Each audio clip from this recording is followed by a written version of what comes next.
राजा विक्रमादित्य अपनी वीरता और बुद्धिमानी के लिए प्रसिद्ध थे। हर पूर्णिमा की रात वो बेताल को शव से उतारकर अपने कंधे पर लादते और श्मशान से निकलते ही बेताल अपनी रहस्यमय कहानियां सुनाने लगता। इस बार भी वैसा ही हुआ। बेताल हंसते हुए बोला, राजन, आज मैं तुम्हें एक ऐसी कहानी सुनाने जा रहा हूं जिसमें रहस्य, जादू और भयानक सच्चाई छुपी है। सुनो ध्यान से। भूतिया दर्पण का रहस्य। कई वर्षों पहले अवंती नगर में राजा चंद्रसेन राज करते थे। उनकी बेटी राजकुमारी मृगांका रूप और बुद्धि दोनों में अद्वितीय थी। परंतु उसके महल में एक रहस्यमय दर्पण था जिसे कोई भी देखना नहीं चाहता था। कहा जाता था कि जो कोई उसमें झांकता वो कुछ ही दिनों में पागल हो जाता या मर जाता। ये दर्पण कई पीढ़ियों से महल में था, लेकिन इसकी सच्चाई कोई नहीं जानता था। महल के सभी लोग इससे डरते थे।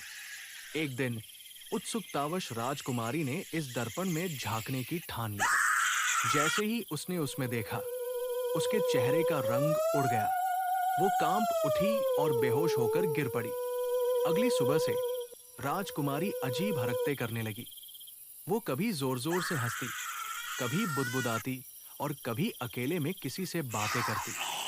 पूरे महल में डर का माहौल बन गया। राजा ने तुरंत कई विद्वान तांत्रिकों और ज्योतिषियों को बुलाया, लेकिन कोई हल नहीं मिला।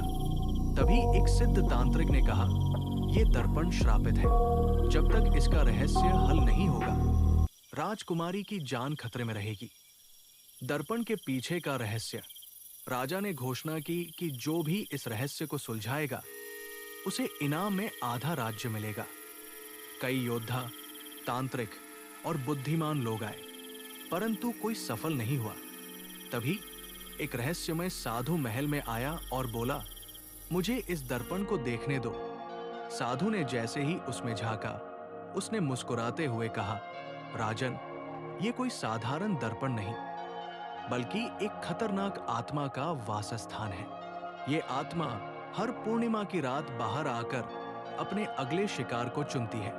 राजा घबरा गए और बोले, तो इसका नाश कैसे किया जा सकता है? साधु बोला, इसके लिए इस दर्पण को श्मशान में ले जाकर विधिवत अनुष्ठान करना होगा। लेकिन एक शर्त है, जो भी इसे उठाएगा उसे पूरे रास्ते बिना पीछे देखे चलना होगा। अगर उसने पीछे मुड़कर देखा तो वो भी इस आत्मा का शिकार बन जाएगा। भयावह मोर। राजा ने अपने सबसे बहादुर सैनिकों को चुना और साधु के साथ श्मशान की ओर चल दिए। अंधेरी रात में जब वे दर्पण को लेकर जंगल से गुजर रहे थे, तभी एक भयावह हंसी गूंज उठी। चारों ओर अजीब सी फुसफुसाहट सुनाई देने लगी। अचानक पीछे से किसी ने राजा को पुकारा, राजन, रुकिए। आवाज जानी पहचानी थी। वो उनकी मृत रानी की थी। राजा का दिल जोरों से धड़कने लगा। वे मुड़ना चाहते थे, लेकिन उन्हें साधु की चेतावनी याद आई। उन्होंने खुद को रोक लिया और आगे बढ़ते रहे, लेकिन उनके पीछे चल रहे एक सैनिक ने डर के मारे पीछे देख लिया और चीखते हुए वहीं गिर पड़ा। बाकी सैनिक डर से कांपने लगे, लेकिन किसी तरह वे श्मशान तक पहुंच गए। साधु ने मंत्र पढ़ते हुए दर्पण को जलती चिता में डाल दिया। अचानक भयानक चीखें गूंज उठी, हवा तेज चलने लगी और पूरा श्मशान कांप उठा। कुछ ही पलों में दर्पण जलकर राख हो गया और उसके साथ ही महल पर से श्राप हट गया। राजकुमारी फिर से स्वस्थ हो गई और महल में खुशी लौट आई। बेताल का सवाल। इतना कहकर बेताल रुका और विक्रम से बोला, राजन, सोचो और उत्तर दो। जब राजा को अपनी मृत रानी की आवाज सुनाई दी, तो क्या उसे पीछे मुड़कर देखना चाहिए था? क्या ये प्रेम की परीक्षा थी या मात्र एक छलावा? यदि तुम उत्तर जानते हो और नहीं बताओगे, तो तुम्हारा सिर फट जाएगा। विक्रम कुछ देर सोचते रहे और फिर बोले, नहीं बेताल, राजा को पीछे नहीं मुड़ना चाहिए था।